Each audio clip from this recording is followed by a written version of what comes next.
તો નમસ્કાર મિત્રો, રોયલ ફાર્મ યુટ્યુબ ચેનલમાં હું વિશાલ પટેલ આપનું સ્વાગત કરું છું।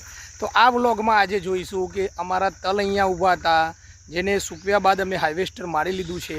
હવે તમે જોઈ શકો છો પાછળ કે જે કચરો હતો એને અમે સળગાવી દીધો છે અને આમાં ચોમાસું મગફળી કરવાના છીએ।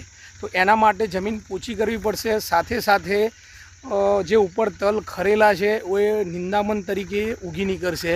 અને દાટવા માટે અને જમીન પોચી કરવા માટે અમે અત્યારે હાલ જે પ્લાવ આવી રહ્યું છે 2 ફાડિયાનું, એનાથી અત્યારે હાલ જમીનને પલટી રહ્યા છીએ।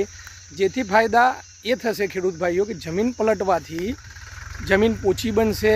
જે પણ ભારે વરસાદો પહેલાં પડશે તો એનું પાણી લગભગ 15-20 દિવસનું પાણી સુધી તો તે સક્ષમ કરી લે છે, પછી ખેતરમાંથી વહેતું થાય છે।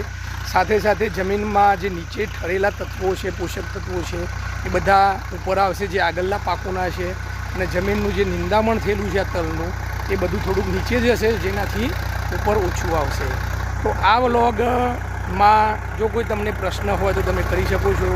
અમે દર વખતે આ રીતે પલટી પ્લાવ મારી એમાં ખેડ મારી પછી વરસાદ અથવા ગારવણથી અમે મગફળી ચોમાસું વાવતા રહીએ છીએ। આગળ દરરોજ આ રીતે કોઈપણ કામના વિડીયો અમારા આવતા રહેશે। તમે જોઈ શકો છો કે પલટી પ્લાવ આવ્યું છે, જેથી એક જ સાઈડ લાઈન બની અને લેવલ પણ સારું જળવાઈ રહે છે। તો રોયલ ફાર્મના વ્લોગની શરૂઆત કરી છે, તો લાઈક કરજો, અન્ય ખેડૂત મિત્રને જરૂરથી શેર કરજો, જેથી કરી કોઈ માહિતી ખૂટતી વળતી હોય તો જે મળી રહે મિત્રો।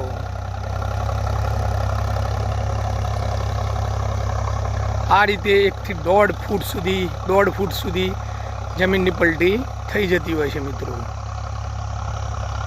તો તલ બાદ મગફળીની તૈયારી ચાલુ છે। તો ખૂબ ખૂબ આભાર।